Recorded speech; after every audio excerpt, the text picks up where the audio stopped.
that was quite a year. I thought I would take this time, what are we like, 3 or 4 days until the end of the year, just to reflect back on what an amazing set group season of interviews that I've been so fortunate to have this year. It's amazing. I was just talking to Teha, the CEO of Gun.io, yesterday, and we were talking about the fact that the first episode, I think I did during summer, he was our first guest. And previous to that, I had tried a number of different times to set up a podcast and to get it going. I've always wanted to sort of just talk to some really amazing and intelligent and passionate people. But I never really had the right audience.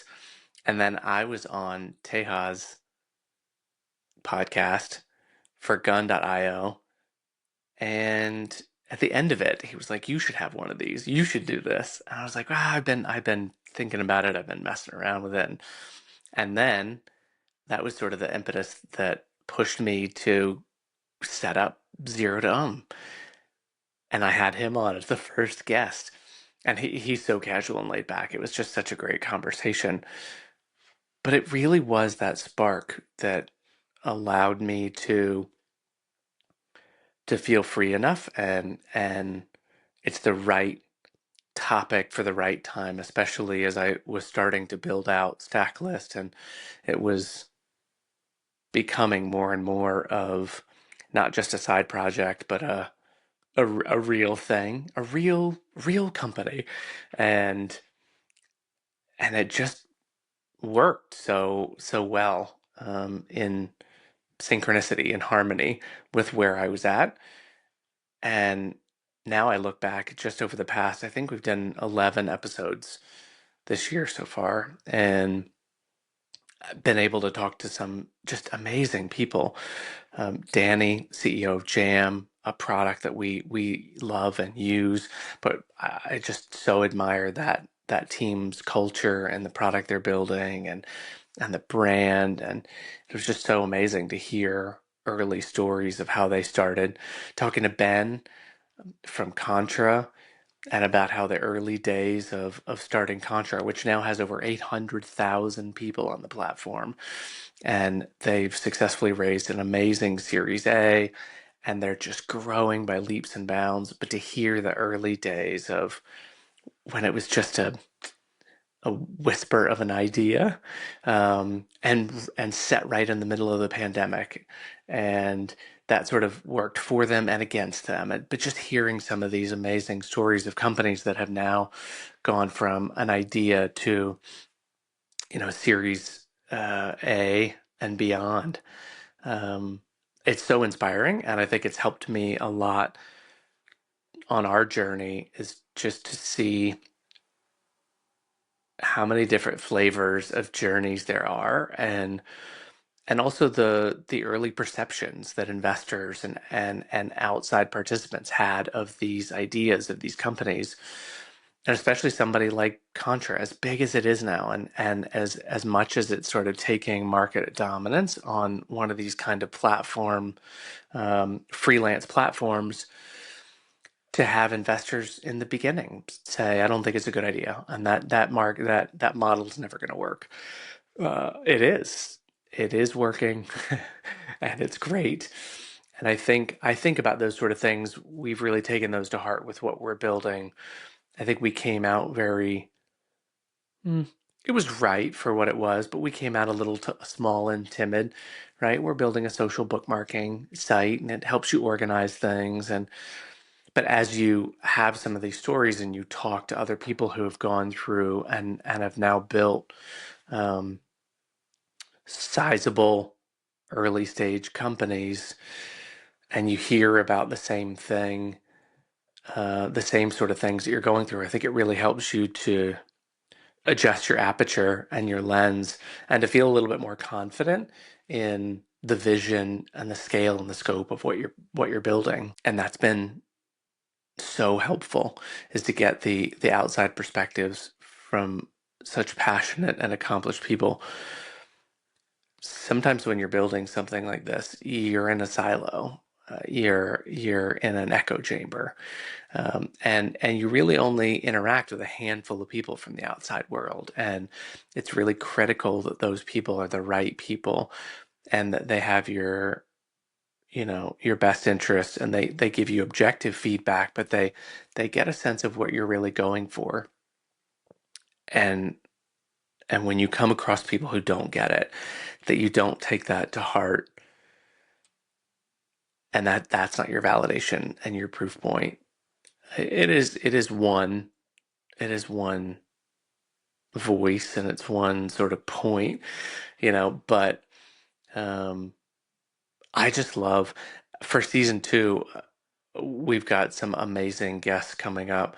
I was able to and fortunate to interview Chris, who was one of the founding team members of ClickUp, and he was sharing the fact that everybody, was sort of saying they should niche down and get really specific on what it is that they're building, and he relayed to me. He was like, "I'm so glad that we didn't niche down, or ClickUp would not be as big as it is today."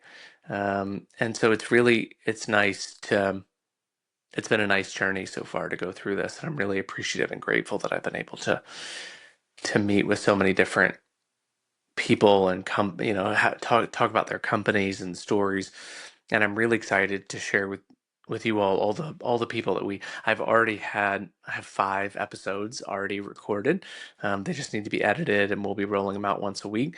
um, but some amazing discussions. Marty and Will from agree.com, who've done such an amazing job going from the day I met them as the day they did a public launch, and they've already gone over 11 or 12,000 users, and they're raising their seed round. And I mean, it's just their rocket ship has already taken off, and it's so amazing to hear those stories. Chris, who I mentioned from ClickUp. We'll also hear from Dr. Octopus, who Perry has built an amazing network of nonlinear thinkers, which I just so connect with and appreciate. The idea of nonlinear thinking, and not sort of following traditional paths for how things can be approached or solved. Um,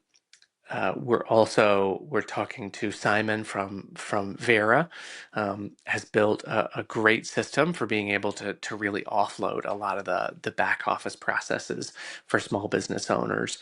Um, we also have, currently scheduled for January, Tara, from Rupa Health, and from when I met her, she's just had such an amazing ride, building up this amazing health company, um, and they've already gone through an acquisition. So it's going to be so interesting to hear that journey and that process. So, but this is only the episodes I have recorded and or scheduled for January.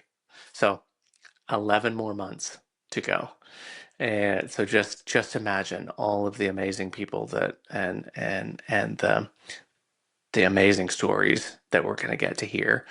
And I just want to also appreciate you all, whoever you are, wherever you are. Thank you for listening. Thank you for following along. I really appreciate it. I'm gonna do my best to just find some some really amazing and interesting and engaged and passionate people, that have wonderful stories to tell about the early days of something that was just an idea. It was just a thought. It was a passing notion that then stuck in their brains, and they just had to go build it out. And now we get to see kind of what that turned into. So anyhow, that's it. I just wanted to take a little brief moment to sort of close out 2024, close out season one. um, I will be publishing the next episode on New Year's Day. So we'll kick off January right for season two. And yeah, and then we'll be publishing an episode a week. Um, this Podcast can be found almost anywhere that you listen to audio podcasts, but also the YouTube channel has the video versions of this as well. And sometimes we do screen shares, but really it's just me and another person, or two people, and you can see us on video, and all of our fun, quirky moments. So be sure and subscribe. If you're listening somewhere like Spotify or Apple Music and you haven't subscribed, be sure and subscribe and follow. It really helps us to get a good gauge of how many people are following along. Also, be sure to go to YouTube and look for Zero to and subscribe there as well. You'll get a little notification whenever we publish a new video, and that really helps us too, just to kind of get a sense of who's following along. And it also helps all the algorithms serve this content up to more people. So, anyways, thank you. I appreciate it. Thanks for a great 2024, and here's to looking forward to an amazing 2025. All right, see you then.